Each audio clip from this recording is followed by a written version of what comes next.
Assalamualaikum warahmatullahi wabarakatuh. Nah, yang hilang dari peradaban modern adalah Allah itu tidak begitu hadir di hati kita. Saya sering cerita di mana-mana, teks hadis itu sebenarnya berbunyi gini, ini hadis sahih. Mangka na yu'minu billahi wal yaumil akhir fal yukrim jarohu. Ada yang fal yukrim jarohu doifahu, ada yang fal yakul khairan aw liyasmut. Siapa yang iman dengan Allah dan Rasul maka harus memuliakan tetangganya, memuliakan tamunya. Dulu itu ada seorang ulama dipanggil anak muda, dibully dari sekarang. Wahai kiai, datang ke rumah saya. Datang kiai itu. Setelah sampai ke rumah orang itu, silakan kiai kembali ke rumahnya. Saya tidak butuh kiai. Kiai itu dengan riang kembali. Setelah di rumah dipanggil lagi. Pak Yai, silakan datang ke rumah saya. Datang lagi.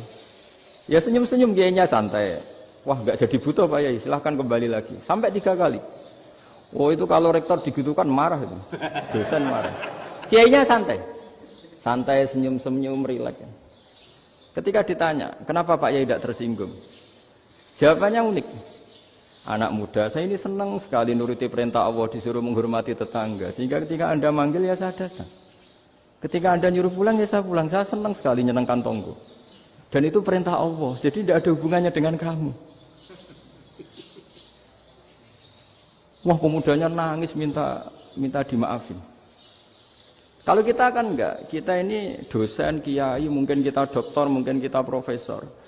Tapi kita ini sering didikte oleh orang bodoh. Kalau orang bodoh itu jengkel, lo kita ya jengkel. Lo kamu jengkel, dijengkelkan orang bodoh itu namanya terdikte. Itu bodoh apa pinter? Wah, itu tidak pinter sama sekali. Kalau betul-betul kamu pinter, hanya bisa didikte oleh Allah Subhanahu wa Ta'ala. Jadi antara hukum Allah apa? Wa ahsin man asa'a ilaika, berbuatlah baik sama orang yang berbuat buruk sama Anda. Itu dikteannya Allah. Kalau dikteannya orang-orang bodoh kayak dimangkel ben mangkel, terus kamu mangkel. Itu bodoh apa pinter? Nah, problem kita kekinian adalah wong pinter, wong bodoh itu podo-podo bisa didikte oleh sekelilingnya. Sekaruan wataknya perempuan seperti itu, wataknya anak-anak seperti itu, kita didikte. Anak-anak jengkelin kita mangkel, berarti kita didikte oleh orang bodoh. Makanya agama itu unik, kadang ngendikan wa ahsin man asa'a ilaika, kadang wasil man qata'aka, sambunglah orang yang memutus kamu. Karena dengan demikian kita hanya didikte oleh Allah Subhanahu wa Ta'ala, bukan didikte oleh hukum sosial. Cara Jawane nak ngapiki tangga sing apik akeh tunggale. Berbuat baik sama yang berbuat baik pada kita itu, mbok orang fasik ya seperti itu, maling ya seperti itu, sama. Tapi kalau berbuat baik sama orang yang berbuat jelek sama kamu itu baru luar biasa. Dan memang teksnya hadis wa ahsin man asa'a ilaika, berbuat baiklah sama orang berbuat buruk sama kamu. Jadi enggak boleh orang didikte.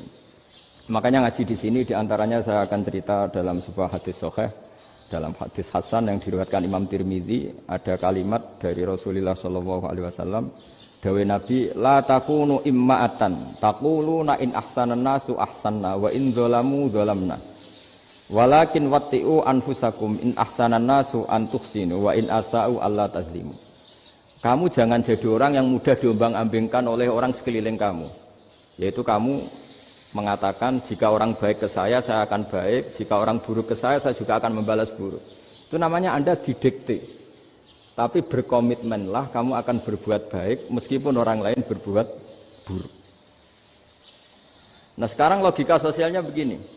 Kalau di Indonesia itu ada 1000 kiai, ada 1000 profesor yang ingin membenahi Indonesia.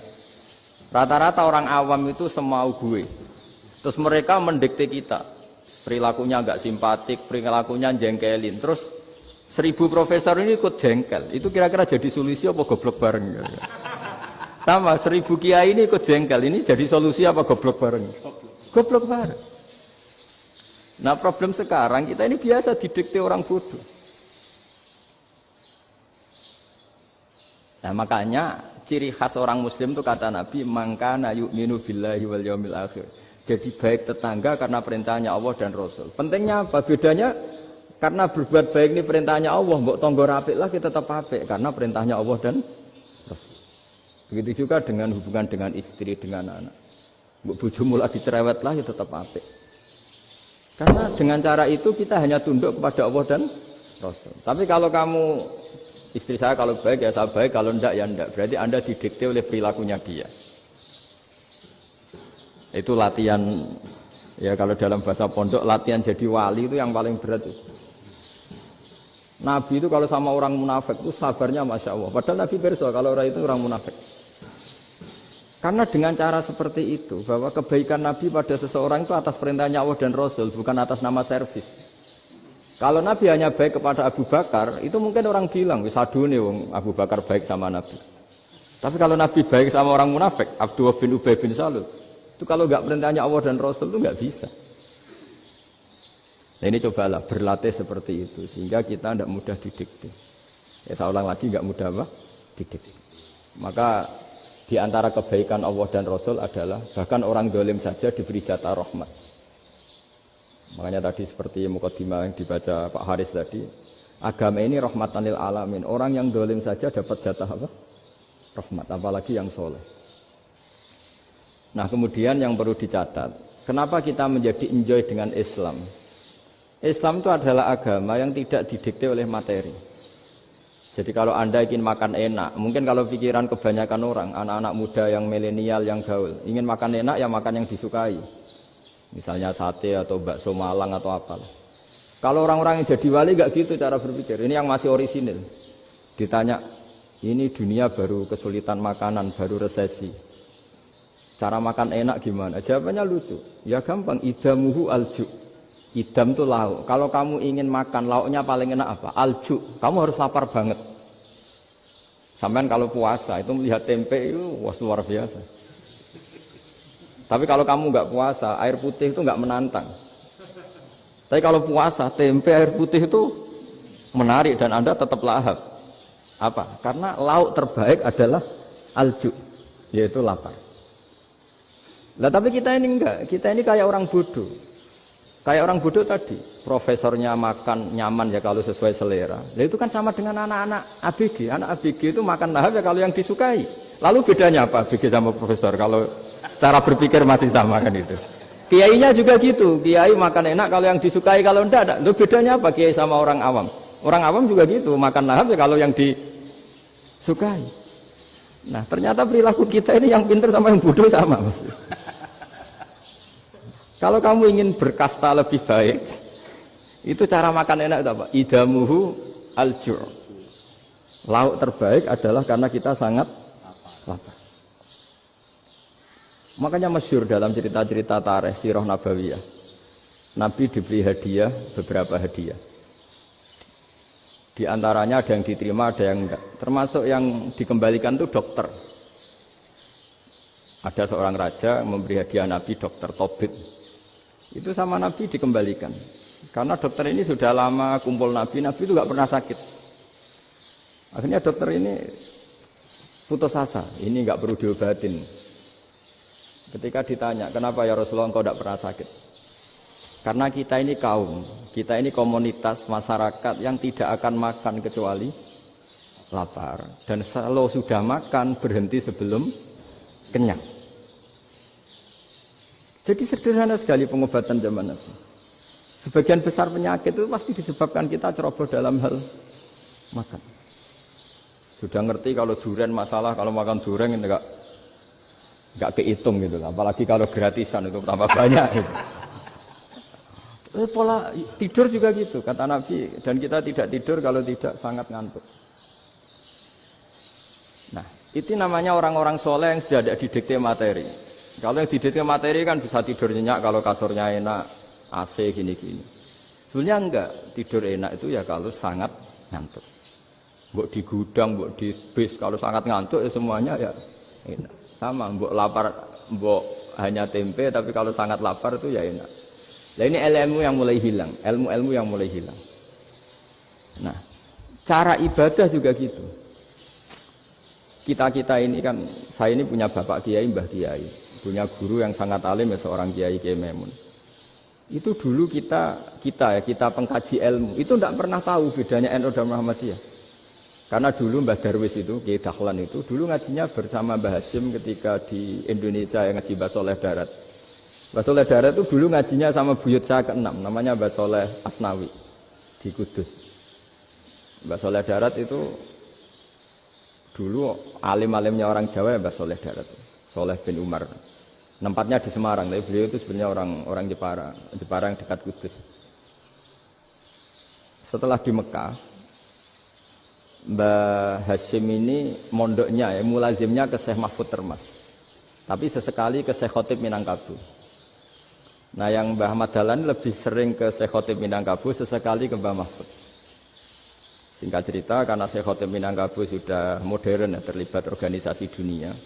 Pas itu beliau pengagum Muhammad Abduh, pengagum Rasid Ridho.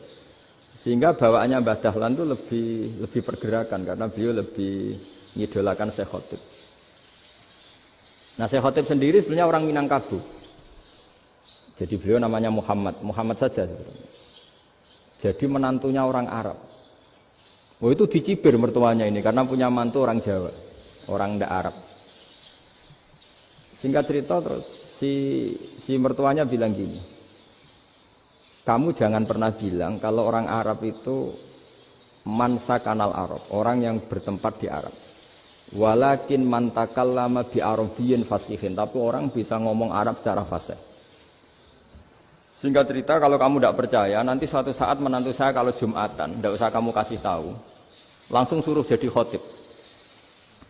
Nggak usah kamu kasih tahu, sarannya tidak usah kamu kasih tahu. Kalau sekarang kan enggak. Kalau dosen mau jadi khotib kan mengumpulkan materi dulu. Lucunya di antara materinya itu dari TV, makanya jadi ribet kan khutbah sekarang. Kalau musim corona ya akan ngomong corona, musim apa yang ngomong apa. Jadi lagi-lagi didikte oleh media. Sebenarnya kalau ngomong kan sesuai kebutuhan umat, ini obatnya apa? Tapi enggak sesuai trending topik, itu kan kayak anak-anak gaul. Ini dokter kok gitu kan aneh. Singkat cerita si khotib ini enggak dikasih tahu, saya Muhammad tadi enggak dikasih tahu, langsung disuruh khutbah.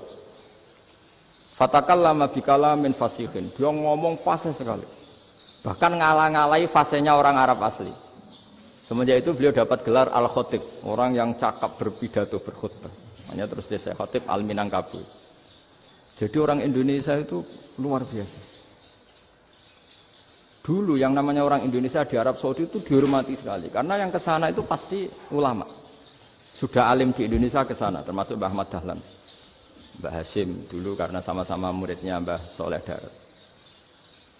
Lama-lama yang ke sana itu TKI TKW itu ya mulai agak dibully. Dulu Syekh Nawawi di antara ijtihad yang dihormati itu beliau mengkritik nyuwun sewu orang yang kan orang biasanya normalnya kan muji orang mati syahid. Hebat orang mati syahid itu hebat gini. Oke, kita sepakat orang mati syahid itu hebat. Tapi kata Imam Nawawi dengan syarat niatnya itu li'ila'i kalimatillah dan itu bawaan takdir. Seorang lagi itu bawaan takdir, harus mati di medan perang. Tapi tidak boleh seseorang ini niat perang tapi niatnya supaya syahid. Karena kalau begitu berarti dia berniat supaya menjadi maktulal kafir, orang yang dibunuh orang kafir. Kedua, dengan dia mati berarti pasukan Islam berkurang. Berarti dia ingin pasukan berkurang, hanya ambisinya dia ingin langsung ke surga. Misalnya pasukan orang Islam itu 10, orang kafir 10. Kalau kamu ingin syahid berarti mati 1 kan, tinggal 9 kan. Nah kalau yang seperti itu 10 kan mati semua. Gara-gara ingin syahid akhirnya perangi rapati tenanan, benang mati, benang mlebu swarga. Kata Syekh Nawawi, ya enggak. Kalau kamu perang sama orang kafir ya niat menang. Dengan niat menang ini kamu ingin li'ila'i kalimatillah. Tapi kalau kamu ingin syahid berarti kamu menuruti keinginan nafsu kamu yang cepat masuk surga. Itu orang Arab kagumnya bukan main. Karena di mana-mana orang itu dinilai dari niatnya. Paham ini ya? Tapi perang loh ya, dalam kondisi perang, bukan teroris. Perang itu artinya orang kafir yang ingin bunuh kita, itu perang namanya apa? Perang. Dulu orang cerita syahid itu hanya pokoknya syahid itu hebat, pokoknya syahid itu hebat. Syahid di medan perang itu hebat, pokoknya syahid di medan perang hebat. Tapi ketika Syekh Nawawi memberi penjelasan ilmiah, jika kamu perang ingin cepat mati, ingin cepat syahid, artinya ini untuk pemenuhan diri kamu, karena kamu bayangkan langsung masuk surga. Kamu lupa bahwa dengan kamu dibunuh, kekuatan Islam berkurang. Akhirnya beliau memberi penjelasan, syahid itu bagus, Itu sebagai takdir. Hanya takdir itu kita perang yang ingin menang, tapi takdirnya mati. Jangan dibalik. Oleh perang rapati tenanan, benang mati namun bu. Itu yang pertama, termasuk ulama yang pertama memberi penjelasan itu Syekh Nawawi. Akhirnya melahirkan kekaguman yang luar biasa dengan tafsir Munirnya itu. Terus beliau itu orang yang rileks kalau menjelaskan ilmu. Ini ya juga guru-gurunya Mbah Hasyim, Mbah Guru sama Mbah Hasyim sama Mbah Ahmad Dahlan Syekh Nawawi. Jadi dulu yang alim di Arab itu ada Syekh Nawawi, ada Syekh Khotib Minangkabau, ada Syekh Bakir Jogja, ada Syekh Mahfud Termas. Itu orang Indonesia banyak sekali yang alim. Bahkan di antaranya yang dikagumi Al-Azhar itu juga orang Indonesia, nama Syekh Abdul Manan itu, mbahnya Syekh Mahfud Termas. Itu pertama ada duta besar Indonesia di Mesir, itu termasuk barokahnya Mbak Abdul Manan tadi, itu juga orang Indonesia. Jadi pemahaman ulama Indonesia itu khas, termasuk ketika memaknai apa? Syahid. Ketika memaknai apa? Syahid. Itu unik. Ketika Syekh Nawawi diuji dulu itu yang namanya ulama diuji dulu oleh 100 ulama. Jadi dulu ya ada kompetisi. Imam Bukhari diakui jadi ahli hadis itu diuji oleh mi'atu muhaddisin, 100 orang ahli hadis, sanad dibolak-balik, matanya dibolak-balik, tapi beliau tetap bisa mengembalikan proporsi sanad itu. Syekh Nawawi pernah diuji gini. Ayul afdol al ulama awe salatin. Keren mana ulama sama raja atau sama orang-orang kaya, sama penguasa? Ya keren ulama. Terus dibully sama orang. Tapi setahu saya banyak ulama yang antri di rumahnya raja. Tapi saya tidak tahu melihat raja antri di rumahnya ulama. Kan kebanyakan kan mungkin ustadz atau kiai yang antri ngajukan proposal kan enggak. Nah, kalau raja kan enggak pati itu, malah enggak usah antri. Kiainya sudah nyambut sebelum datang. Jawabannya lucu Syekh Nawawi itu, dan yang tanya itu langsung diam. Ya karena ulama itu tahu fungsinya uang, sehingga cara nyari sampai seperti itu. Sementara raja-raja itu tidak tahu fungsinya ilmu, makanya tidak pernah sowan ulama. Sehingga jadi ya dianggap enteng saja. Ulama kan tahu fungsinya uang, tahu untuk pondok, tahu masjid. Sementara raja tidak tahu fungsinya ilmu. Jadi itu khas Jawa ya. Khas Jawa, khas Indonesia. Apa-apa yang menurut orang banyak dengan tanda kutip itu buruk atau baik, itu orang Jawa menafsirkan tuh gampang saja. Sehingga semenjak itu Jawa itu dipandang betul. Saya punya kitab namanya Qadhayal Haji wal Umrah. Itu terbitan Hayatul Ulya Arab Saudi, milik Wahabi. Itu diantara fatwa yang dipakai untuk solusi muskilatul haji, problem-problem haji kekinian. Itu fatwanya syekh-syekh yang dari Indonesia. Termasuk Syekh Khotib Minangkabau, Syekh Nawawi Banten, Syekh Bakir Nur Jogja. Misalnya begini, dalam fatwa-fatwa yang menyulitkan kita ya, sampai sekarang jadi perdebatan. Ketika sofa dan marwah itu dengan batas tertentu, saya ulang lagi dengan batas tertentu. Mau tidak mau atas nama kebutuhan, itu kan butuh perluasan. Karena kalau naik turun itu mudah disepakati ulama. Jadi misalnya gini ya, saya punya tanah seluas ini. Pasti orang akan mengatakan sampai bawah ya tanah saya, sampai atas tanah saya. Itu mujma' alaih, itu disepakati. Sehingga Nabi ngendikan al-Ka'bah min tuhumil ardi ilas sama Ka'batun. Ka'bah sampai ujung bumi, sampai ke aras semuanya Ka'bah. Sehingga tidak ada perdebatan ulama ketika Masjid Haram ditingkat, kemudian yang di atas sholat. Tetap dia menghadap Ka'bah. Tidak harus diluk melihat di bawah, enggak. Karena Ka'bah sampai langit. Sama, tanah Anda kamu tingkat sampai 10, enggak ada tetangga protes. Karena bawah sampai atas tanah Anda.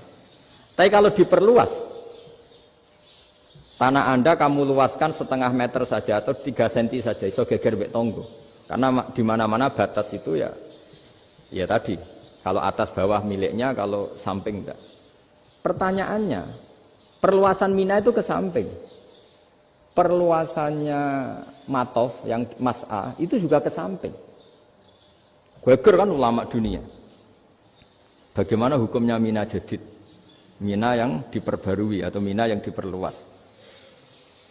itu diantara rujukan baik yang membolehkan maupun yang menentang.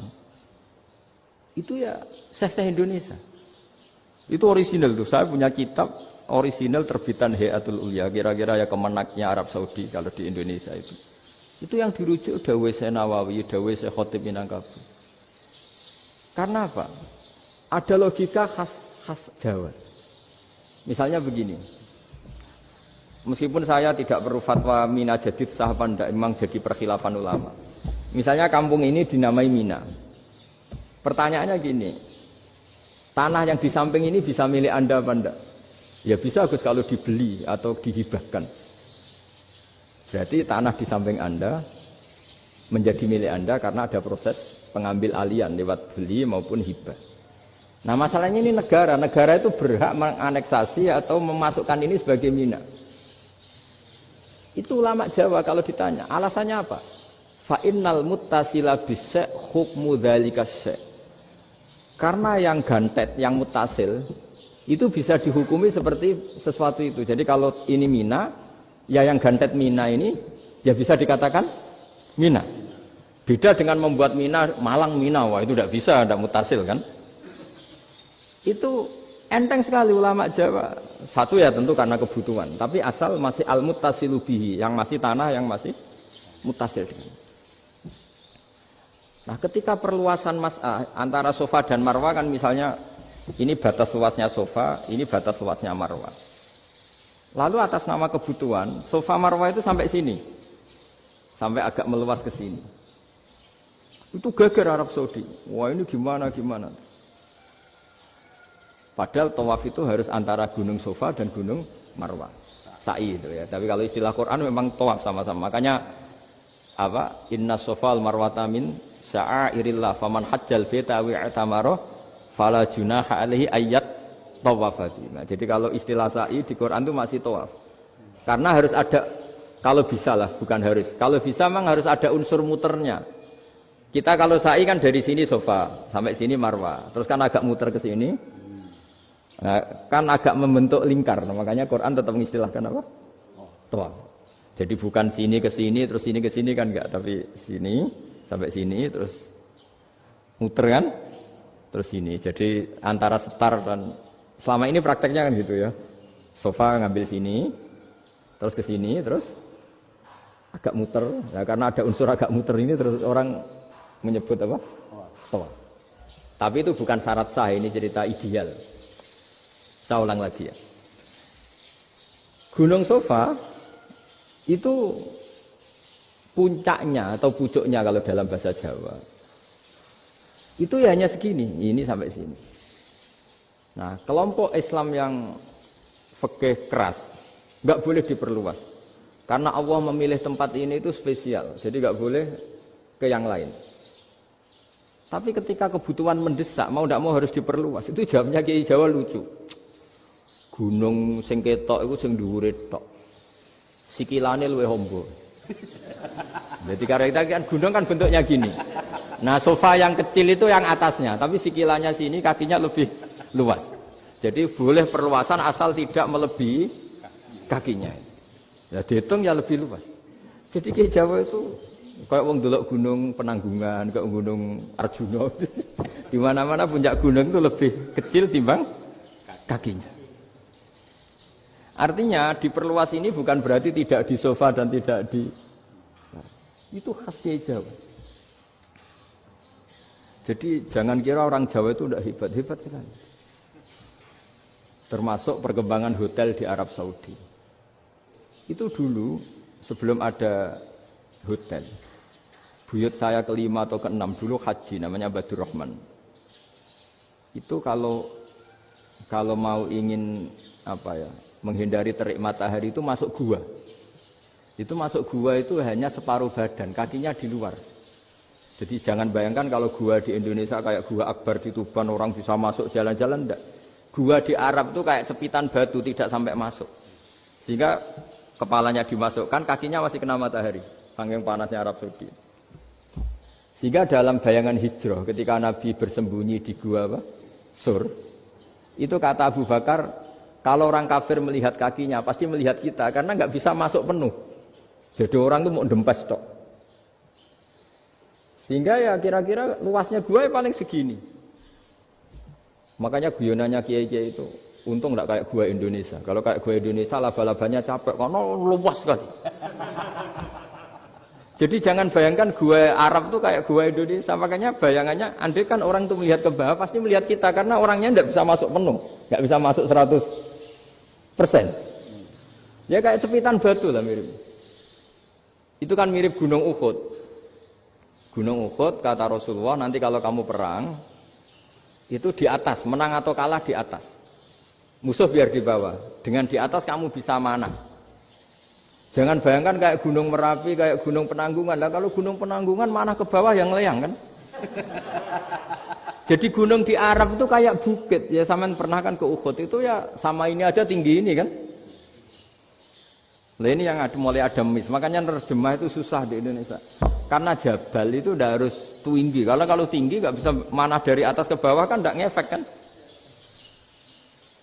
Sama kalau ke Uhud gunungnya kan pendek sekali sehingga yang mana dari atas ke bawah ya kalau kena musuh ya celaka karena memang dekat.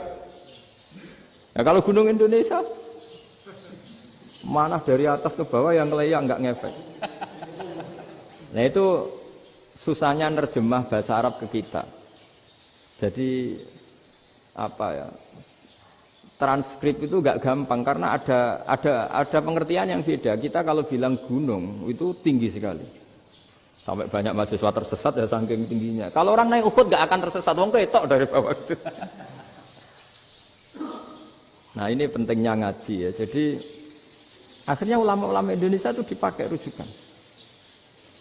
Jadi mulai Mbah Hasyim, Mbah Ahmad Dahlan sampai era buyut-buyut itu masih orang alim. Lama-lama yang di Indonesia ini orang-orang yang bodoh.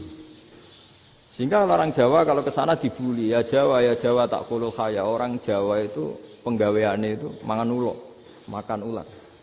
Karena belut itu kalau di kamus itu persis ular. Dulu itu kan kamus tidak full color. Gara-gara gak full color, gambar belut sama ular itu sama. Belut itu belut sama ular kalau nggak full color gambarnya sama apa enggak? Sama. Terus orang Jawa itu kan masih banyak yang makan bajing itu apa? Ketupai. Bajing kalau digambar tidak full color sama dengan tikus. Gambar yang tidak warna. Hitam putih. Sehingga kita ini dibully pemakan tikus dan pemakan ular. Karena belut itu persis ular kalau digambar yang tidak full color. Sampai datang Syekhona Khalil, datang ulama. Ngarang kitab ya judulnya Al-Belut. Karena enggak terima bangsanya dinyek makan apa? Ular. Terus dikarang. Wal belut hayawanun bakhriyun terus ya isu fi kadza wa kadza. Itu beda dengan al-hayyah. Itu diterangkan. Mulai bisa nerima. Terus sistem hotel juga gitu. Sampai tanyakan dalam sejarah dulu orang Sedayu ada namanya Syekh Mukhtar. Syekh Mukhtar bukan bikin rumah besar yang siapapun orang Indonesia haji itu nempat di sana. Nah itu yang menginspirasi akhirnya ada hotel. Dulu Syekh Mukhtar hanya menyediakan untuk hujat-hujat Indonesia. Lama-lama jadi hotel. Tidak mau saya mau cerita. Kata Mbah Mun sering cerita. Kenapa wa ma arsalnaka illa rahmatan lil alamin, kata Mbah Mun, Allah itu pasti bikin ulama yang tidak produk Arab itu pasti ada. Kalau orang Arab jadi ulama wajar, bahasanya Arab, domisilinya di Arab. Tapi Allah akan selalu bikin ulama yang tidak bangsa Arab. Imam Ghazali itu Tus itu Persia. Imam Bukhari itu kira-kira kalau sekarang ikut Uzbek. Ya. Imam Bukhari itu kalau negara sekarang ikut mana? Uzbek. Kenapa demikian kata Mbah Mun? Karena Allah sudah ngendikan wa ma arsalnaka illa kafatan linnas. Manusia semua ini kena khitabnya Islam. Kalau tidak ada ulama yang dari berbagai negara, kesannya Islam itu hanya milik orang Arab Saudi. Makanya Allah selalu bikin ulama-ulama yang bahkan tidak Arab. Termasuk Imamul Muhaddisin, yaitu Imam Bukhari, itu orang Uzbek. Orang Rusia lah kalau sekarang ikut Uni Soviet dulu. Imam Ghazali itu orang Persia. Syekh Nawawi itu orang Banten. Karena Allah ingin memaklumatkan bahwa Islam ini untuk semua. Sehingga orang yang tidak Arab pun bisa belajar Islam. Yang alimnya itu nggak kalah sama orang apa? Arab. Makanya ini PR ya. Kalau Gus Dah Ploso nanti ngendikan suatu saat orang belajar Islam itu bahkan orang Arab pun bisa belajar ke Indonesia. Kalau orang Indonesia bisa alim betul kayak dulu. Sekarang banyak liga antar ulama. Itu orang Indonesia pasti masuk. Ulama-ulama top dunia. Itu pasti orang Indonesia banyak yang masuk. Karena tadi ketika orang Indonesia baca kitab, itu orang Arab itu kagum. Kok bisa tidak bahasanya baca secara benar? Bukan sekedar bisa baca secara benar. Karena memang dilatih sedemikian rupa di pondok-pondok. Makanya kita semua lah, yang alim di Indonesia itu kemana-mana ya pasti alim. Dulu putra Mbah Mun namanya Gus Zofur itu tahun pertama ya sudah the best di tahun pertama. Kalau tahun pertama the best-nya ilmunya bawaan dari sarang, dari keluarganya. Gus Najim mondok di Said Muhammad tahun pertama sudah dipuji sebagai yang teralim karena ya sanggup. Kalau dipujinya tahun ketiga, tahun keempat kan mungkin dapat dari sana. Ini tahun pertama. Saya ulang lagi tahun pertama. Karena pengajaran di Indonesia itu luar biasa di pondok-pondok. Makanya kalau dalam anekdot pondok itu cerita-cerita lucu itu. Ada orang Jakarta ngaji, setelah di kelas itu pelengahan terus. Melihat jendela, lihat pintu terus. Lama-lama gurunya marah. Kamu diajarin kok enggak punya sopan. Melihat pintu terus enggak memperhatikan guru. Anak Betawinya jamnya lucu. Habis Pak Guru bohong. Kenapa ya? Kamu Pak Guru bilang Ja'a Zaidun, Zaid datang. Tak lihat enggak ada yang datang. Setelah itu contoh nasab kan ro'a itu Zaidan. Saya melihat Zaid, saya enggak melihat Zaid. Contoh ketiga yang jer kan maror tu Zaidin. Saya berjalan ketemu Zaid. Pak Guru diam di situ enggak jalan-jalan. Jadi saking detailnya Indonesia dia diajari. Kalau rofa Ja'a Zaidun. Kalau nasab ro'a itu Zaidan. Kalau jar maror tu Zaidin. Nah si murid Betawi ini karena pertama sekolah, ngiranya gurunya itu cerita, Zaid datang. Makanya dia lihat pintu terus, mana katanya datang kok enggak datang-datang. Nah, dengan latihan seperti itu, kemungkinan orang Indonesia salah itu kecil karena memang dilatih betul. Saya ulang lagi karena memang dilatih betul. Sehingga ketika orang Indonesia ini yang cerita seorang wartawan. Ini kisah nyata. Kali ini tidak anekdot, kisah nyata. Ada wartawan internasional ngeliput Ramlah. Ramlah itu di Gaza, di Palestina. Wartawan Indonesia ini hanya bisa bahasa Inggris. Dijak ngomong bahasa Arab. Terus dia bilang saya tidak bisa. Saya tidak bisa. Saya bisanya ngomong Inggris. Tapi apa yang terjadi setelah sholat? Si Indonesia ini jadi imam pakai sholat jariyah lagi. Baca bismillah benar, bismillahi jar karena mudhof ilaih. Terus ketika iktidal ya benar, Rabbana lakal hamdu mil'us samawati wa mil'ul ardi benar. Ketika tahiyat ya benar, at-tahiyatul mubarakatuh sholawat. Sama orang Arab ini diambungi. Orang Arab kalau senang orang itu dicium. Kamu tawaduk, sebenarnya kamu itu ahli bahasa Arab. Karena orang Indonesia sekali sholat itu nggak ada yang salah. Meskipun benarnya karena hafalan, tapi bagi yang ahli nahwu itu hebat. Misalnya kita kalau ngapalkan kan bismillahi, bismi jar karena ba, Allahi jar karena mudhof ilaih, ar-rahmani jar karena sifat, ar-rahimi karena sifat. Alhamdu rofa karena mubtada, lillahi jar karena ada huruf jarli, robbi jar karena sifat. Sebetulnya tidak karena pinter, tapi karena hafalan. Tapi orang Indonesia hebatnya itu benar terus. Rabbana lakal hamdu. Ya kan, alhamdu rofa, terus mil'us samawati ya rofa karena sifat. Sehingga terus orang Indonesia kalau sholat di Timur Tengah itu dipuji. Karena makhrajnya ya benar, rofa nasabnya juga benar. Nah itu di negara lain tidak ada enggak Indonesia. Orang Cina itu sering bikin marah orang-orang Arab. Karena kalau dongo itu enggak fasih kayak orang Indonesia. Orang Indonesia kalau dongo ya Allahumma tohhir qalbi. Orang Cina ini yang jadi guyon di Arab. Allahumma tahir kalbi gitu.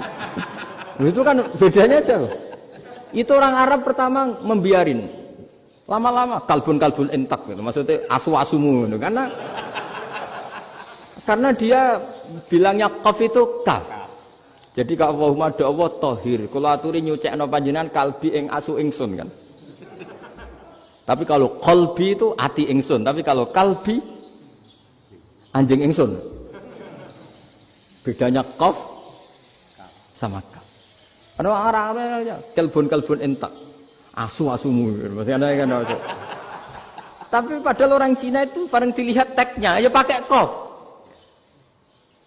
Orang Indonesia enggak, mulai kecil dilatih sak fase-fase. Sampai ya sulit betul latihan Fatihah itu. Kalau di Kudus malah sampai 3 bulan Fatihah itu. Sampai at-tahiyyatu, kurang bersih. At-tahiyyat sampai ada cerita itu orang dipanggil maftuhin itu enggak melengak, harus maftuhin. Baru melengak. Tapi barokahnya itu orang Indonesia kalau dongo memang benar-benar Allahumma tahhir qalbi. Ya Allah sucikan hati kami, bukan tahhir kalbi.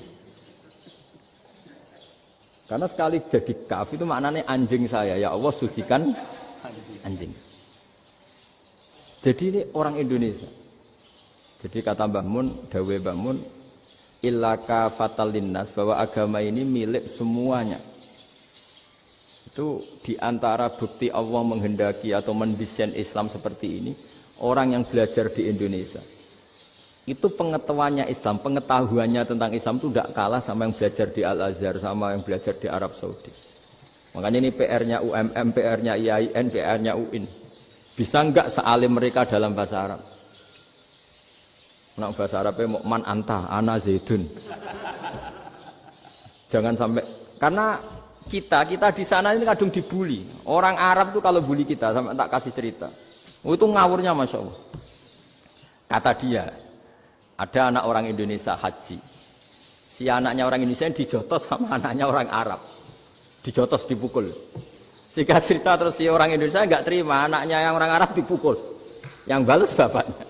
Orang Arab tanya, lima ada dorobta ibni, kenapa kamu mukul anak saya? Itu orang Indonesia bahasa, wah aku biasa. Jadi hanya bilang gitu.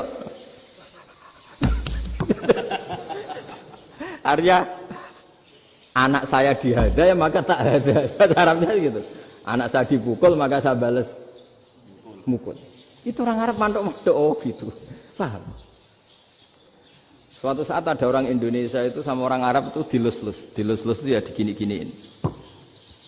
Karena dia latihan bahasa Indonesia, latihan bahasa Arabnya itu masih mufrodat. Jadi kalau mengartikan yadun itu tangan, saro itu jalan. Jadi kalau jalan ya saro-saro. Roksun itu kepala. Ana itu ingsun. Jadi karena dia nggak ngerti penggunaannya. Itu bahasa Arabnya itu yadun anta. Jadi bukan yaduka tapi yadun anta. Berarti tangan kamu. Saro-saro itu jalan-jalan. Ala roksi ana yang atasnya sirah ingsun. Jadi mestinya yang benar kan yaduka saro ala roksi atau gitu. Tapi enggak dipotong-potong. Yadun tangan kan, anta kamu. Berarti tangan kamu. Saro-saro jalan-jalan. Roksun itu sirah, ana ingsun. Jadi di atas kepala saya. Orang Arab tertawa-tawa. Tapi paham. Maksudnya seperti itu. Jadi kita ini dibully di Arab itu Masya Allah. Jadi akhirnya lahirlah ulama-ulama tadi yang saya sebut tadi. Bahkan pernah lama sekali ulama Indonesia itu jadi master di Arab Saudi. Yaitu Senawi Banten. Itu kalau orang sana bilang itu Sayyidu Ulama Il-Hijaz. Top-topnya ulama Mekah Madinah. Padahal beliau orang Indonesia. Dan dimakamkan di Ma'la itu dekat makamnya Sayyidah Khadijah. Karena sangat dihormati. Nah, di antara sebab dihormati adalah ketika orang memahami syahid, maknanya pokoknya maktulal kafir. Syahid itu adalah orang yang kalau perang itu mati di medan perang. Itu Imam Nawawi merinci secara detail. Kalau dia perang supaya tujuannya mati syahid cepat ke surga, berarti dia nuruti hadzun nafsi. Ingin cepat ke surga. Tapi dia lupa bahwa dia dengan terbunuh, pasukan Islam berkurang kekuatan. Maka syarat perang yang benar adalah ya ingin menang. Di mana-mana perang ya ilahi kalimatillah supaya kalimat Allah itu menang. Jangan ingin kalah. Soal dia mati takdir, tapi jangan ingin mati. Wah itu terus dikagumi. Ternyata memang, oh iya ya kalau pasukan Islam 10, kafir 10, kita ingin syahid, berarti ya kalau orang ingin syahid kan terus mungkin perangnya tidak hati-hati, main ngawur saja terus kalah mati. Sudah apa kalong satu kan, terkurangi satu kan. Nah kalau semuanya 10 punya niat gitu,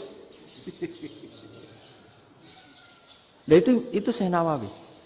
Syekh Nawawi itu orang yang begitu gampang nerangkan Quran.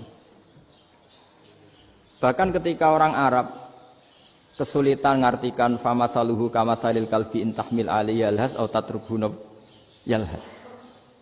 Orang Tomak itu ibarat kayak anjing. Anjing itu kamu kasih makan ya tetap melet, menjulur-julurkan lidahnya, kamu ndak ya ndak. Imam Nawawi ditanya, "Ma wajhu sibbi?" Lalu wajah tasbihnya di mana? Beliau menjawab, "Fit Tomak." Jadi anjing punya dua sifat yang berlawanan. Di bab ilmu dipuji. Enggak ada hewan yang mudah menerima ilmu kayak apa? Anjing. Sehingga Quran mengistilahkan wa ma 'allamtum minal jawarihi mukallibin. Hewan yang mudah diajari itu oleh Quran dibahasakan sudah menganjing. Karena anjing adalah hewan yang paling mudah apa? Diajarin. Itu diakui oleh Quran wa ma 'allamtum minal jawarihi mukallibin. Tapi dia punya sifat yang sangat buruk sekali, yaitu enggak pernah puas. Makanya ketika Bal'am bin Ba'ura, ada tokoh yang kedonyan ya. Itu kalau diistilahkan Quran walakinnahu akhlada ilal ardi wattaba'a hawa. Famathaluhu kamathalil kalbi in tahmil 'alaihi yalhas aw tatrukhu yalhas. Jadi anjing punya dua sifat yang berlawanan. Di bab ilmu dipuji karena paling mudah diajarin. Itu saya pernah ke Malaysia, diceritain sama polisi Malaysia. Anjing itu saking cerdasnya itu bisa deteksi CD palsu sama CD bajakan, asli sama bajakan. Itu kan nggak kebayang. Kalau narkoba mungkin masih ada bau khusus ya. Atau mesiu atau bom masih ada bau khusus. Ini enggak. Anjing itu dilatih ngecek CD yang asli sama yang palsu. Oh itu kebablas itu pinternya itu. Itu harganya itu 1 miliar lebih. Paling mahal. Jadi mungkin bisa deteksi ini dosen betul apa abal-abal itu bisa. Itu kiai betul apa kiai pesanan itu mungkin bisa. Itu saya punya kitab namanya Al-Hayawanul Kubro. Itu cerita prestasi-prestasi hewan. Itu yang berkuras-kuras sampai berjilid-jilid. Itu ya cerita anjing. Tidak ada hewan sebaik anjing. Di bab itu ya, di bab sampai ya tadi. Ada anjing yang sangat loyal sama majikannya. Loyalnya Masya Allah, sopannya Masya Allah. Anjing itu mbok lama berbakti sama sampean, nggak mau tidur di ruang tidurnya sampean, dia tetap tidur di luar. Corong Jawa nggak ngelama. Suatu saat si raja ini minum, wisata minum. Pas mau minum diterjang sama anjingnya sampai tumpah. Kecewanya raja ini itu karena selama ini anjingnya sopan sekali. Sekedar ganggu di ruangannya nggak pernah, malah ini mau minum, minuman yang disukai diterjang anjingnya tumpah.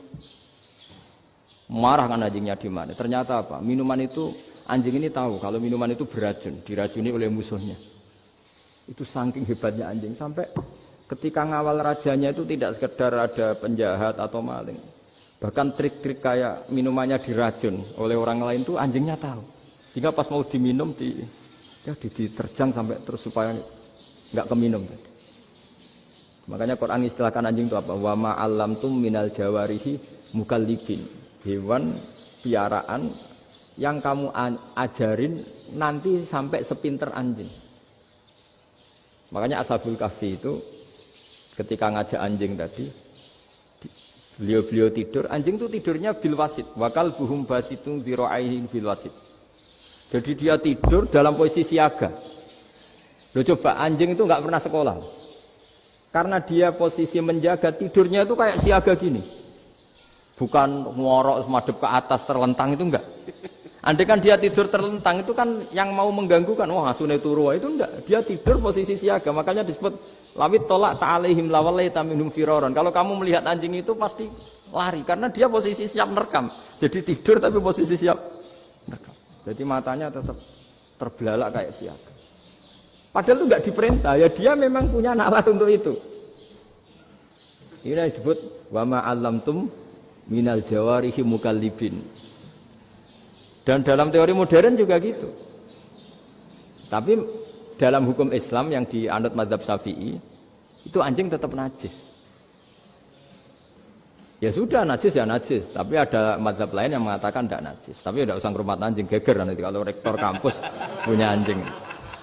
Tapi ilmu itu bagus untuk kelangenan kadang. Andai kan tidak ada mazhab Malik, maka kita kesulitan menceritakan Ashabul Kahfi yang hewan piaraannya itu anjing. Tapi misalnya anjing disucikan, kita juga nanti susah menjelaskan hadis Nabi malaikat itu tidak masuk rumah yang di situ ada apa? Anjing. Maka ilmu itu, makanya kata Imam Sa'roni, sebagian ilmu itu memang kelangenan, tapi nggak boleh jadi praktek. Tapi harus ada. Misalnya begini, contoh paling gampang. Api dalam mazhab Syafi'i kan alat pensuci hanya dua, air dan tanah. Ya saya ulang lagi, air dan tanah, yaitu tanah untuk mensucikan najis anjing. Imam Abu Hanifah menambahkan api. Mazhab Syafi'i itu agak kesulitan ketika ada batu bata dibikin dari tanah-tanah yang bercampur kotoran. Mazhab Syafi'i akan kesulitan karena di situ ada najis yang jadi materinya bata. Hukumnya gimana kalau nanti dipakai masjid? Tapi barokahnya ada beberapa mazhab. Abu Hanifah mengatakan dan api. Jadi apa tadi air, tanah, api. Alasannya masuk akal. Ketika usatul mukminin, orang-orang mukmin yang ahli maksiat itu sebelum masuk surga, kalau dia dosanya banyak itu dibakar dulu supaya suci. Emas itu untuk memisahkan dengan materi lain juga harus dibakar. Berarti api termasuk alat. Artinya gini, batu bata yang materinya dari tadi najis sekalipun, ini menjadi suci karena ngalami pembakaran. Tapi kata Imam Sa'roni, ilmu ini hanya sebagai ilmu. Jangan sampai kalau kamu mau wudu gak ada air terus membakar diri lah, ini ribet kan. Jadi ilmu itu sebagian memang untuk kelangenan. Karena kita butuh. Andai kan tidak ada mazhab Abu Hanifah, maka kita akan kesulitan pakai bata. Yang kita tahu cara bikinnya kadang di tempat yang kotor, di tempat yang najis. Tapi karena ini ngalami dibakar, maka hukumnya suci menurut mazhab Abu Hanifah. Dan itu sering. Ulama itu sampai apa? Saya punya kitab fikih namanya Fardul Masail.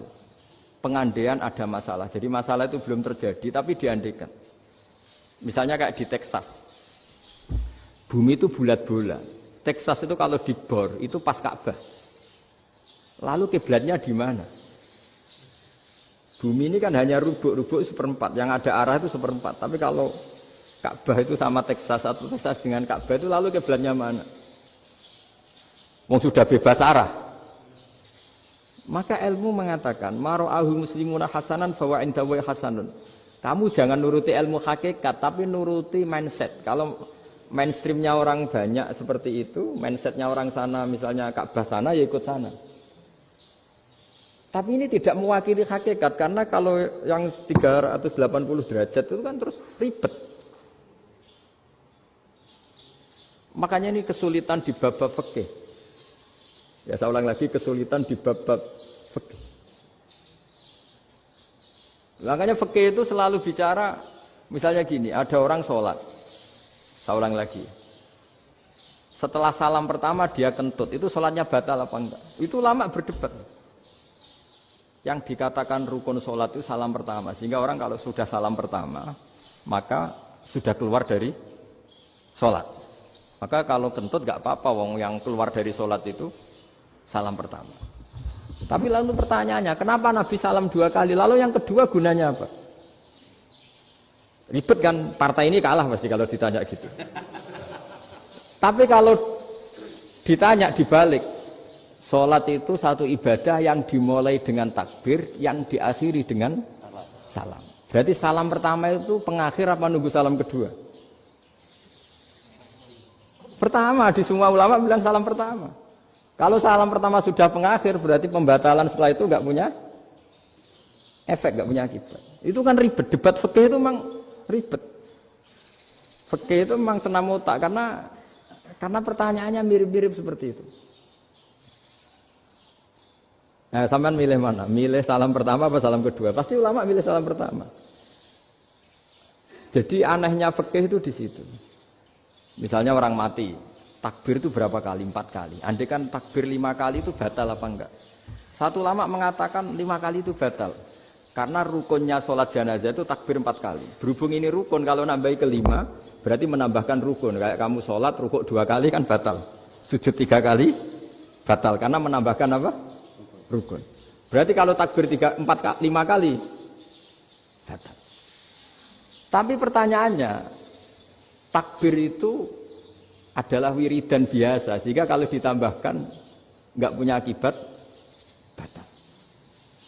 Jadi perdebatan ulama itu kadang ya lucu. Kayak kemarin Pak Haris pas pertama bertamu ke sini mau ngundang saya tak ceritain. Dulu sholat jenazah itu pasti mayat di depan. Karena lazimnya sholat jenazah itu mayat di depan. Tapi mulai dulu ulama sudah berpendapat. Andai kan jenazahnya di belakang pun tetap sah. Fa'innal jenazah laisat bi imamin. Karena jenazah itu tidak imam. Kenapa harus di depan? Oh tidak imam kok harus di depan. Itu mulai dulu.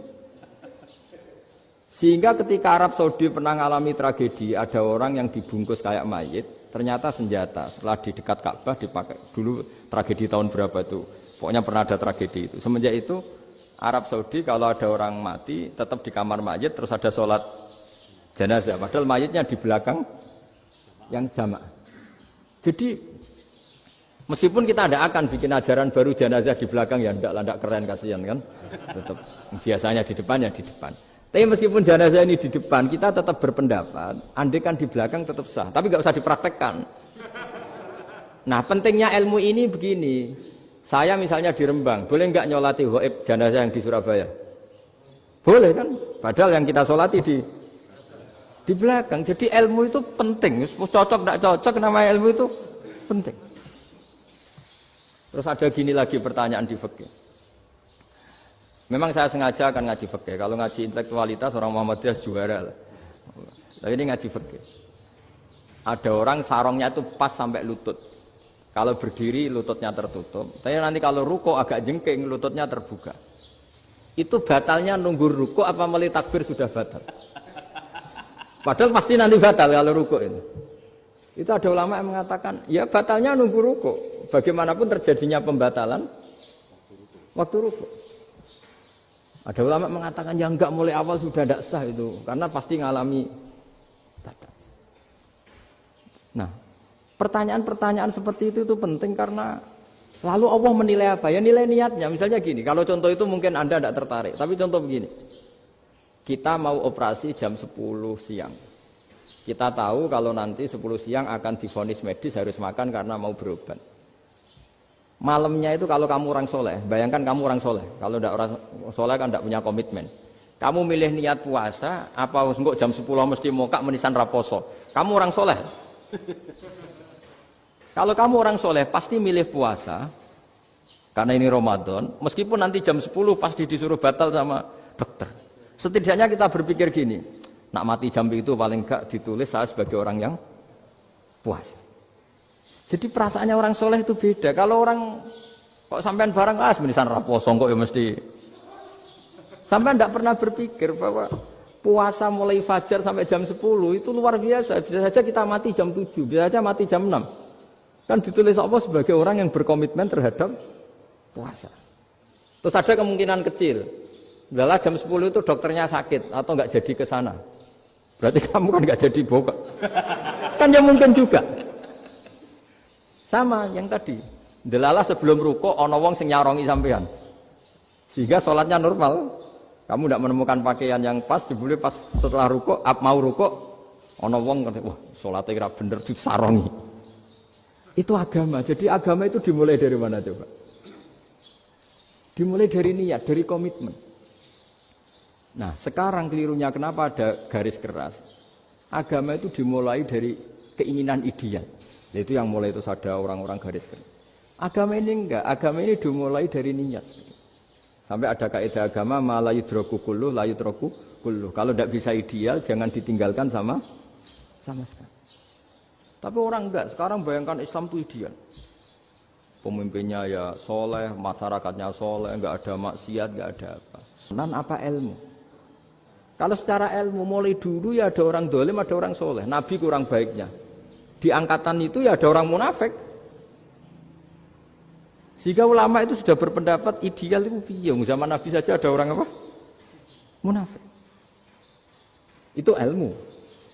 Kalau nuruti kelangenan, inginnya dunia ya steril, nggak ada maksiat, nggak ada apa. Dan agama itu diciptakan Allah itu memang unik. Calon Nabi misalnya, Nabi Musa itu sing rumat Fir'aun. Ketika Nabi Muhammad lahir, sing ribet manitia ini Abu Lahab. Orang dosen UMM. Coba. Karena Allah ingin memaklumatkan ke kita bahwa agama ini akan hidup di kondisi apapun. Asia, istrinya Fir'aun, itu termasuk mukminah yang dipuji Quran. Padahal dia bukan istrinya pengurus NU atau pengurus Muhammadiyah. Istrinya Fir'aun. Tapi itu pelajaran bagi kita bahwa orang-orang baik itu tidak harus di lingkungan yang baik. Masjid paling makmur itu kadang di dunia mungkin, ya jangan bakas Mekah Medina itu karuan. Mungkin di antara masjid yang makmur justru yang di Kanada, di Amerika mungkin. Karena merasa minoritas itu perpustakaannya ada, kajiannya ada. Tapi banyak masjid di daerah pesantrennya malah sepi. Karena kiainya tahu jamaah di masjid itu wajib. Lalu itu ada daerah pesantren, saya ulang lagi ada daerah pesantren. Didikon pengajian, monggo nekani pengajian, maca selawat ning omah yo ganjaran padha wae. Ribet kan? Mau dibantah itu benar. Mau dibiarin ngerusak tatanan. Jadi saya mohon sekali ya, jadi ilmu itu diperbandingkan supaya perbedaan-perbedaan itu biasa. Dulu Imam Malik itu punya murid namanya Imam Syafi'i. Itu dalam banyak hal. Itu perbedaannya tajam sekali. Ya saya ulang lagi, dalam banyak hal itu perbedaannya tajam sekali. Misalnya begini. Ini terakhir percontohan saya fikih, nanti dikaji sendiri. Ada seorang A'rabi, Ja'a A'rabiyun. Ini di hadis sahih diulang-ulang di semua Al-Kutubus Sittah ada peristiwa ini. Ja'a A'rabiyun ila Rasulillah sallallahu alaihi wasallam faqala ya Rasulullah ahlaktu. Qala wa ma ahlakaka? Qala wa qatu imraati fi nahari Ramadan. Ya Rasulullah, saya ini orang yang rusak. Kenapa? Saya ini hubungan intim sama istri saya ketika masih siang Ramadan. Singkat cerita orang ini dihukum berat sama Nabi. Hukumannya adalah karena dia membatalkan puasa ketika dengan hubungan intim. Sama Nabi dihukum, kamu harus merdekakan budak. Wah, tidak mampu ya Rasulullah, saya tidak punya budak. Jadi ini bukti bahwa agama ini sangat sosial sehingga sebagian kafaroh harus memerdekakan budak. Kamu kalau gitu puasa 2 bulan. Yang baru puasa 2 hari aja kecelakaan malah disuruh puasa 2 bulan. Ya sudah kamu ngasih makan 60 orang miskin. Saya ini orang paling miskin. Kok ini jadi sudah miskin agak hiper lah orang ini. Poso-poso kok gitu. Itu kata ulama kalau orang Jawa enggak mungkin makanannya tempe mendoan enggak mungkin itu. Di Jawa itu enggak mungkin lah ada orang batal puasa karena hubungan intim. Ada istrinya enggak cantik, cerewet, sang lanang mangane mendoan. Itu tidak mungkin, kecelakaan itu tidak mungkin. Tidak mungkin itu. Tapi kalau Arab mungkin karena makanannya daging. Singkat cerita, terus pertanyaannya gini. Kalau batal biasa itu kan bayarnya puasa 1 hari. Kalau batal, tapi kalau batal pakai hubungan intim, pakai jima kalau dalam bahasa fikih, itu kafarohnya berat, yaitu merdekakan budak atau puasa 2 bulan berturut-turut. Pertanyaannya gini, jima istri itu boleh loh tidak zina. Seorang jima istri itu boleh loh tidak zina. Itu kan hukumannya berat. Nah terus Imam Malik berpikir kalau gitu tidak harus jima dong. Poso-poso, ora ana uzur, ora ana apa terus nyate. Esuk mangan bakso. Tanpa ada alasan syar'i. Hukumnya harus sama dong. Karena jima hukumnya boleh, berarti semua iftar, semua pembatalan puasa yang tidak ada uzur syara' maka hukumnya sama, yaitu sanksinya sama. Masuk akal enggak? Masuk akal dalam mazhab Imam Malik. Dalam mazhab Syafi'i enggak. Mulai dulu jima itu beda. Kayak mertamu nih gone wong, mangan iku oleh, tapi nak nggo bojomu mbok jima niku wis nemen ngawure lah. Tetep beda. Dari Imam Syafi'i itu pokoknya beda, jima sama makan itu beda. Lah ya terus lah. Setelah itu terus ada pertanyaan. Bagaimana kalau makan dulu baru jima? Ribet kan? Makanya itu sampai dibabkan Kitabul Khilafil Fiqhi, bab merekayasa fikih. Makanya itu perdebatannya orang Hanafi sama Imam Syafi'i juga sama. Ada orang jam segini lapar sekali, kalau langsung makan kan kena sanksi. Ya pergi aja dulu, pura-pura ngaji ke Gus Bah gitu. Nanti kan jadi musafir kan? Wah itu sudah boleh itu kan? Padahal enggak. Memang dia pergi itu karena supaya bisa makan. Mau enggak kepikiran ngaji kok tahu-tahu ingin ngaji. Mumpung Ramadan nah. Nah makanya dibabkan. Apakah boleh merekayasa fikih? Tapi fikih bisa apa coba? Dengan status kamu musafir, ya memang boleh iftar, boleh berbuka. Nah itu terjadi terus perdebatan ulama menyangkut fikih. Karena memang masalah furu'iyah. Sehingga termasuk perdebatan kita dalam perilaku. Misalnya adat orang NU kalau habis salam itu menghadap ke kiblat, karena arah terbaik itu kiblat. Tapi sebagian orang Muhammadiyah atau mungkin semuanya menghadap ke makmum. Itu memang teks hadisnya itu kita yang meneliti hadis itu semua syarah itu berdebat. Nabi memuji kiblat itu arah terbaik, oke. Tapi di bab itu Nabi itu aqbala alaina, menghadap ke kita. Lalu pertanyaannya, kenapa menghadap ke kita? Ada mengatakan karena Nabi memang punya tradisi kadang ngendikan. Ya tentu dulu istilahnya tidak kultum, nggak ada istilah itu dulu, 7 menit itu nggak ada. Tapi ada ulama yang analisis begini, termasuk kitab Fathul Bari. Nabi itu tokoh sentral, taruh lagi Nabi itu tokoh sentral. Ini kata kitab Fathul Bari, bukan kata saya. Nah orang-orang yang imamu qaumi, orang-orang yang jadi imam di daerah masing-masing, tetap kalau sholat itu ikut Nabi. Ikut Nabi setelah salam langsung pulang. Jadi sebetulnya salam langsung pulang itu ya ada sejarahnya karena dia mau jadi imam di daerahnya. Nah, tidak kebayang kalau Nabi itu madhep kiblat. Kalau Nabi madhep kiblat, orang yang masbuk yang barusan datang pasti langsung usolli misalnya fardhu isya'i misalnya. Terus makmum Nabi, padahal Nabi sholatnya sudah selesai.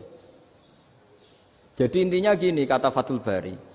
Imam setelah salam itu harus bikin gerakan atau omongan atau apa saja yang menunjukkan kalau sholatnya selesai. Di antara gerakan itu adalah beliau harus menghadap ke hadirin atau menghadap ke utara. Atau apa saja yang penting menunjukkan kalau sholat ini sudah selesai. Itu fikih. Jadi fikih itu cara menganalisis itu memang unik. Karena kalau Nabi tetap seperti itu, posisi pancet seperti itu, maka orang yang baru datang mengira Nabi masih sholat. Nah, pertanyaannya kalau mereka sudah takbir, malah sholatnya tidak sah. Kenapa tidak sah? Menggantungkan sholat atau mengikatkan sholatnya dengan orang yang sudah tidak sholat. Jadi menjadikan orang yang nggak sholat sebagai imamnya kan nggak boleh. Maka Nabi harus memaklumatkan dengan gerakan itu bahwa beliau sudah tidak sholat. Karena orang datang dari berbagai daerah. Jadi nganalisis fikih, fiqhul hadis namanya. Itu ulama itu mau tidak mau debat. Karena pertanyaannya itu kenapa? Ya memang mau apa? Karena yang namanya sosial itu yahtamilu muhtamilatin, ada sekian kemungkinan. Makanya dalam madzhab istimbat itu, ketika Nabi sedekah pakai tamer, pakai kurma, itu ulama mesti ngitungnya tuh qut. Qut itu makanan pokok. Sehingga Imam Syafi'i mengatakan kalau di Indonesia pakai beras misalnya, karena kutil balad Indonesia itu beras. Oke, Imam Syafi'i mainstream. Tapi ketika era Yusuf Qaradawi di Al-Azhar di Mesir sana, ulama-ulama mulai usil. Sama sih ingat Mbah Mun sering gejlokan, lah iya, petani gabah, petani padi wis melarat wajib zakat.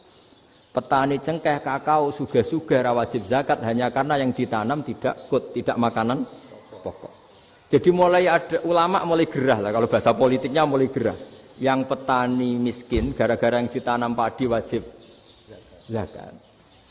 Yang orang-orang di sana misalnya di Sulawesi karena tanamannya kakao atau cengkeh tidak wajib zakat karena bentuknya tidak makanan pokok.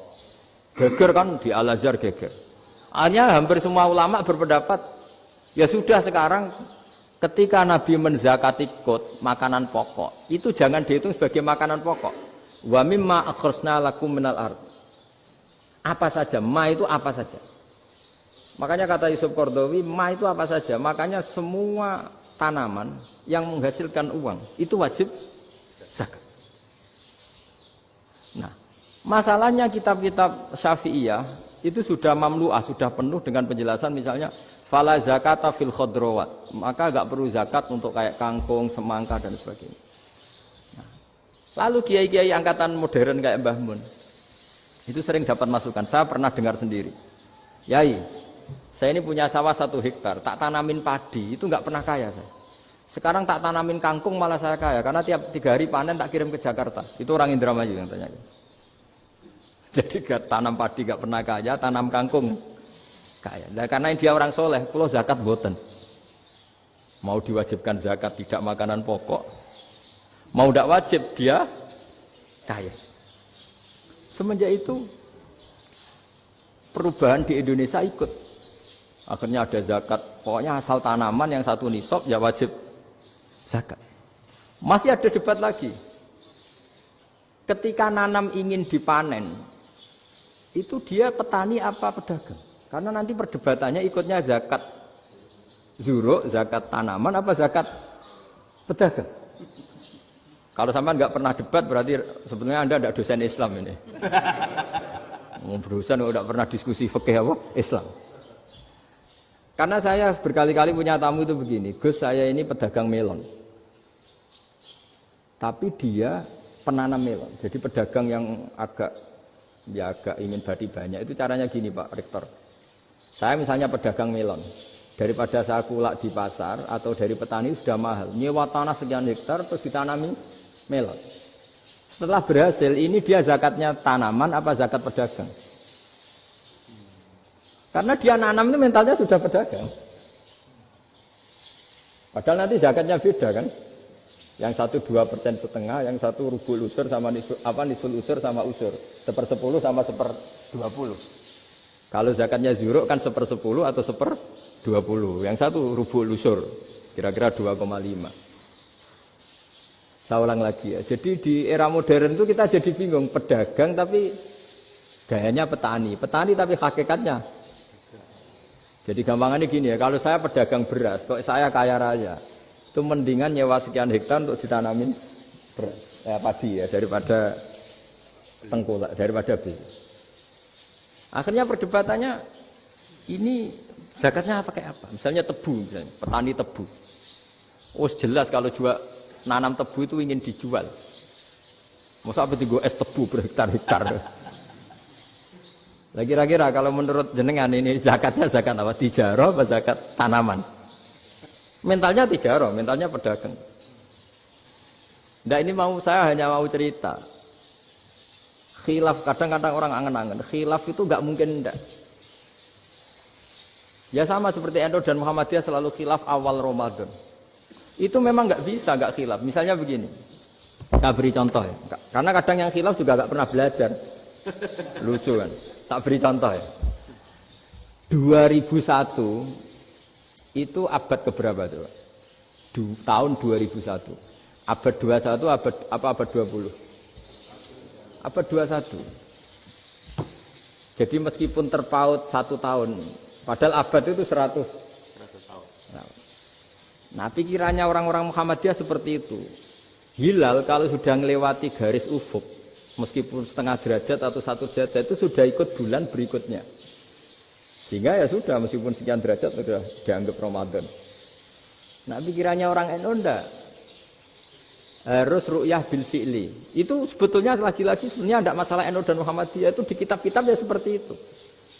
Kita ini enggak biasa goblok ya.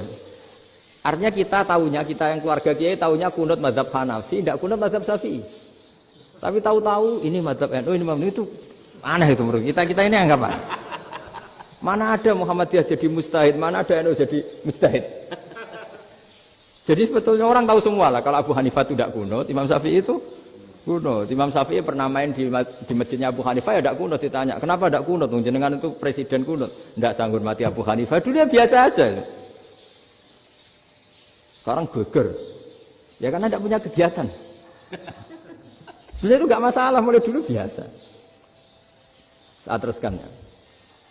Nah, menurut mayoritas ulama nunggu ru'yah bil fi'li. Ru'yah bil fi'li itu gini.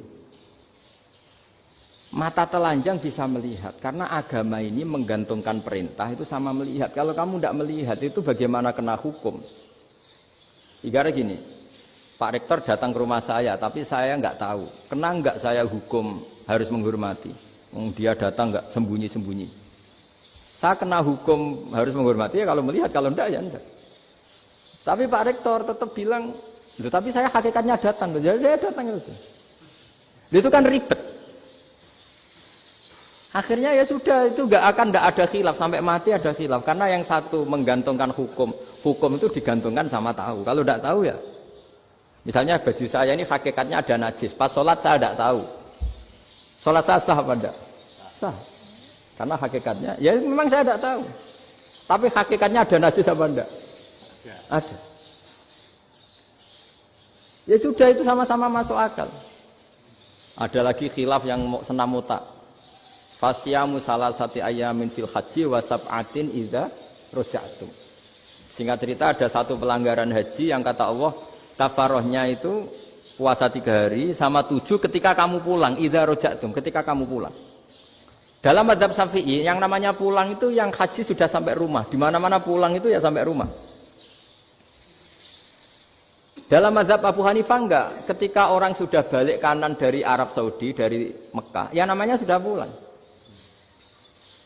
Misalnya gini, ini Pak Rektor pamit saya, Pak Haris. Gus, Pak Haris mana? Ya sudah pulang kata saya, padahal sampai pandangan sampai depan. Tapi bagi keluarganya belum pulang.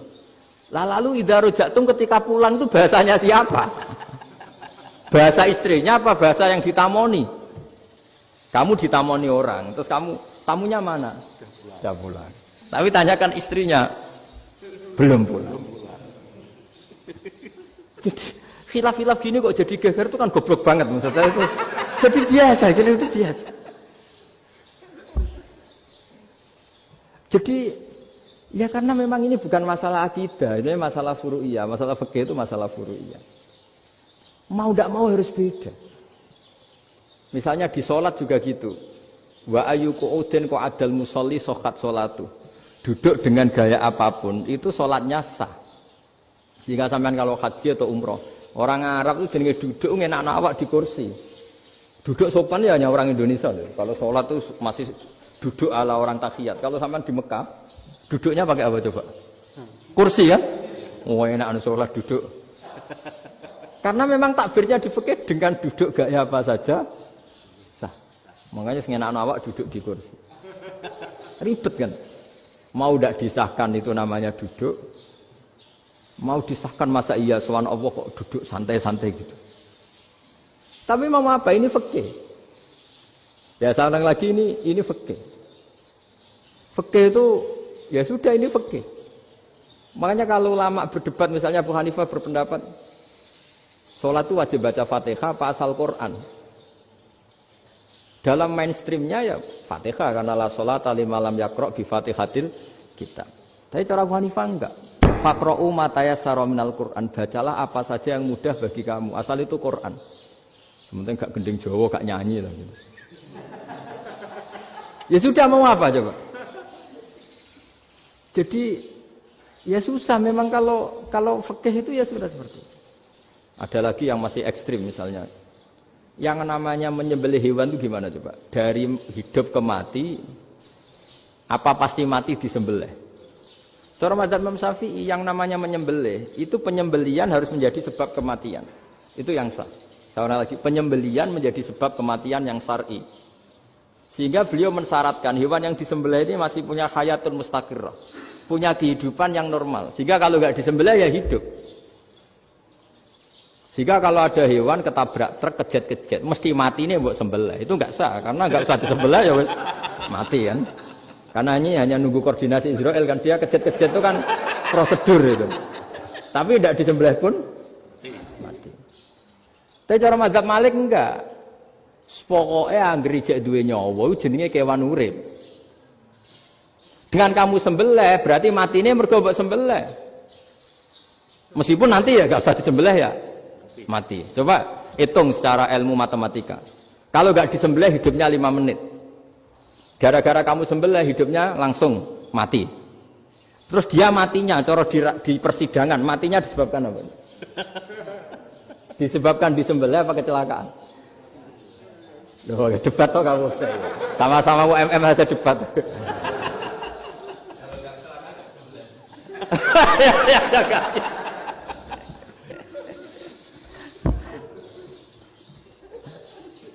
Loh, saya pernah ngalami nyata itu. Saya jalan-jalan sama anak saya pakai motor. Sampai di jalan raya gitu ada ayam jago ketabrak mobil, kejet-kejet. Orangnya tanya, "Gus, ini halal tau ora?" "Wis kanggo kon halal." Suatu saat dia enggak terima kan, tanya, "Kenapa, Gus?" "Ya nak kiai ra pantes, mosok kewan mesti mati nek tak sembelih, nek ra kiai pantes." Karena aku tahu kamu tuh gak kiai, mesti motifnya itu mergo jago, jajal cilik gak mau takokno. Andai ayam itu bayi kan gak ditanyakan. Kejet-kejet mati rak lah wong cilik wae. Tapi masalahnya ini kan jago. Eman itu. Tapi secara fikih pertanyaannya tadi. Hewan yang sudah tidak punya hayatun mustaqirrah, dia hanya punya al-hayat al-ittiroriyah, dia punya harokah ittiroriyah. Dia mati kejet-kejet memang prosedur mati harus seperti itu. Mbok kecelakaan kayak apa, kalau mati kan kejet-kejet dulu.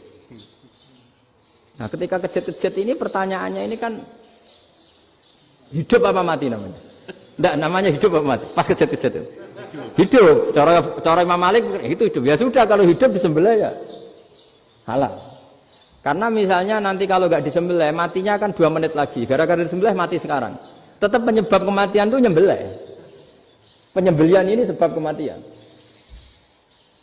Tapi kalau Imam Syafi'i enggak, cara berpikir wes nemen, paling roh besok kaget langsung mati.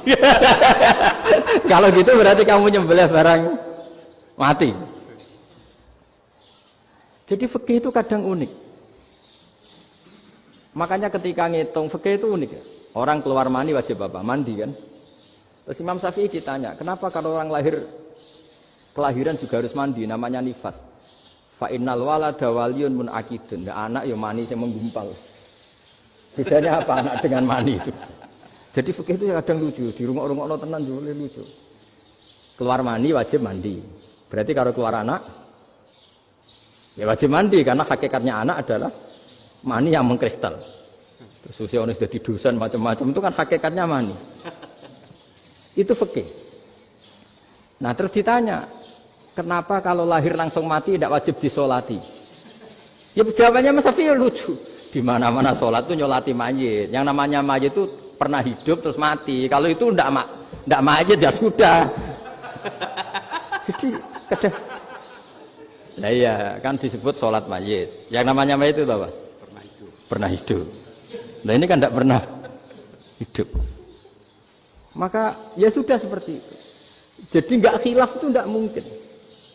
Nah, kalau qit'atul lahmin, kalau hanya potongan daging, mungkin wah itu tidak manusia karena qit'atul lahmin. Sekarang pertanyaannya, kalau sudah berbentuk manusia, meskipun tidak pernah hidup, nah ini mulai perdebatan karena melihat tidak pernah hidup itu nggak memenuhi syarat, tapi melihat ini sudah suratu adamiyin, bentuknya sudah. Nah kira-kira gitu perdebatan fikih. Makanya dulu awal mula zaman sahabat itu sudah debat. Masyhur kan Nabi ada kontingen ke Bani Quraidah. Ya kalau kira-kira saya minta Pak Rektor kamu jangan kalau ke Malang jangan sholat asar kecuali sampai Tuban. Sebelum Tuban ternyata matahari mau tenggelam. Terus Pak Rektor milih, wah sudah sholat di Bulu. Padahal belum Tuban. Padahal saya bilang jangan sholat asar kecuali di Tuban. Yang Pak Haris enggak, tetap sholat di Tuban meskipun matahari sudah tenggelam. Karena Nabi menyebut Tuban. Singkat cerita, zaman itu kan Bani Quraidah. La tusolliyanal asra illa fi Bani Quraidah. Kalian semua jangan sholat asar kecuali sampai Bani Quraidah. Ternyata di tengah perjalanan matahari sudah mau tenggelam, kira-kira kurang 2 menit atau 3 menit. Sahabat-sahabat, sudahlah kita sholat asar di sini. Kalau sampai sana pasti sudah tenggelam. Separuh sholat. Yang separuh enggak, kata Nabi harus di Bani Quraidah. Ya sudah nunggu di Bani Quraidah meskipun matahari sudah tenggelam. Sehingga cerita dua kelompok ini matur, ya Rasulullah kita ngalami ini perdebatan gini-gini. Di semua riwayat di hadis-hadis sahih disebut falam yu'annif wahidan minhuma. Nabi tidak menyalahkan salah satunya atau enggak menyalahkan dua-duanya. Itu bahasa Indonesia juga ribet, yang benar gimana itu? Enggak menyalahkan salah satunya, apa enggak menyalahkan dua-duanya? Gimana bahasa benernya? Salah satunya. Salah satunya itu dua-duanya? Ya. Enggak, kalau bahasa Indonesia tidak menyalahkan Kedua-duanya. kedua-duanya apa salah satunya yang benar? Kedua-duanya. Kedua-duanya. Bahasa Indonesia itu ya kadang ruwet ya. Orang pinter kayak Pak Habibie itu namanya ya orang luar biasa. Nanti sekolahnya orang-orang idiot itu ya sekolahan luar biasa. Orang pinter banget bahasa Indonesianya ya luar biasa. Kalau sekolah untuk orang-orang yang idiot juga luar biasa. Jadi kalau dipuji luar biasa itu gak jelas ini luar biasa ya. Gak jelas kadang bahasa kita ini kadang ya gak jelas. Nah itu gak menyalahkan dua-duanya apa salah satunya? Keduanya. Tidak menyalahkan kedua-duanya. Misalnya dibahasakan gak menyalahkan salah satunya, benar apa salah? Benar. Benar, ya sudah benar semua. Jadi itu bukti bahwa ijtihad itu boleh. Saya ulang lagi, bukti bahwa ijtihad itu boleh. Padahal ini jelas, yang satu harus sholat asar, padahal matahari sudah tenggelam. Makanya di antara fikih unik itu begini. Saya ulang lagi fikih unik. Saya menyaksikan betul ketika ada orang tanya Mbah Mun saya ini Kopassus. Kadang latihan itu sampai waktu zuhur habis. Saya harus bagaimana? Jawabnya Mbah Mun itu unik. Sementing ojo ngosor sholat. Engkau yojo niat jamak. Atok kodok katanya. Singkat cerita terus orang ini diskusi sama saya. Karena ini ya alim pernah mondok. Kenapa kosor tidak boleh? Karena kosor itu ekstrim. Merubah bentuk sholat. Dari 4 menjadi 2. Maka alasannya harus jelas. Harus jelas itu. Orang yang latihan di Kopassus itu kan dia sudah berasrama di situ. Berarti dia sudah tidak musafir karena asramanya di situ. Sudah mukim. Kalau dia kosor itu merubah bentuk sholat dari 4 menjadi 2. Merubah itu ekstrim. Tapi kalau dia qadha itu hanya mengakhirkan sholat dari waktunya. Kira-kira kalau kamu jadi malaikat, ekstrim mana? Merubah sama menunda. Ekstrim merubah kan? Karena 4 menjadi 2. Terus ojo jamak takdim, tapi jamak takhir. Itu juga penting. Bagi pengkaji fikih itu penting. Kalau jamak takhir itu salah-salah sithik ora pati apa-apa. Kenapa? Kan mirip zuhur qadha. Kalau jamak takhir kan tapi kalau jamak takdim asar kok di waktu zuhur ekstrim mana? Perubahan takhir sama takdim itu ekstrim mana? Ekstrim takdim karena melakukan sesuatu belum waktunya. Belum waktunya. Jadi itu memang, ya memang tadi, kajian-kajian fikih itu memang unik. Karena bagi ahlinya, saya ulang lagi, tapi ini saya ulang lagi bagi ahlinya. Makanya ketika Nabi menjamak sholat ketika nusuk, ketika haji itu, kata Imam Syafi'i, lis safar. Karena Nabi pergi jauh, karena rumahnya Madinah. Tapi resikonya fatwa itu adalah orang Mekah nggak boleh jamak, karena kawasannya nggak sampai 90 kilo lah kalau sekarang mungkin.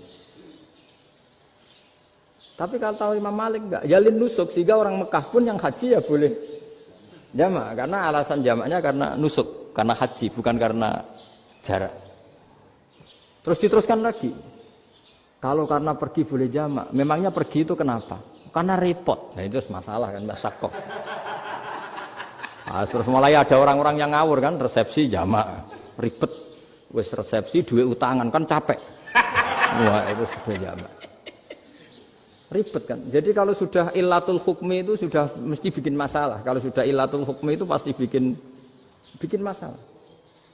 Nah, pertanyaannya jamak itu masih gampang karena bentuknya sholat masih 4. Yang ekstrim kalau qasar karena bentuk sholat 4 menjadi 2. Maka kata Mbah Mun pesennya nak kue ra mesti benere, jika alasan itu tidak mesti benarnya. Pokoknya sementing tidak kosor.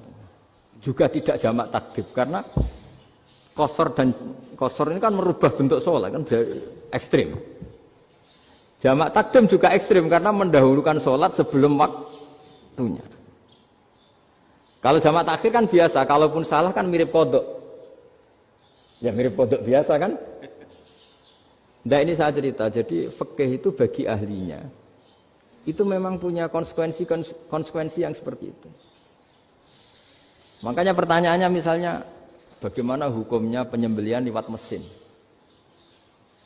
Ya, ribet kan. Bagaimana nyembelih dari apa ini? Belakang. Saya baca di kitab-kitab nyembelih dari belakang itu ya hukumnya tetap boleh asal apa itu hulkum dan mari itu terpotong. Tapi pertanyaannya, jangan-jangan ayamnya sudah kaget dulu karena uratnya ini. Makanya perlu ditanya ahli medis, setelah uratnya tercabut ini jangan-jangan sudah berstatus mati. Kan potensi ketika dipotong dari sini, potensi sudah berstatus mati. Makanya, nah kalau misalnya menyembelih dengan dibuat itu langsung mati gimana? Itu tetap ada dokhtoh, kalau dalam bahasa fikih dokhtoh. Dia terkaget, bek gitu, ada dokhtoh karena nggak bisa bernafas terus mati. Berarti kelangsungannya bangkai. Jadi orang yang pengkaji fikih itu ya seperti itu, memang itu yang ditekuni. Tapi kita sebagai orang awam ya tadi, nak sing kecelakaan itu wedhus, ayam jago ngeman, tapi nak pitik cilik ikhlas.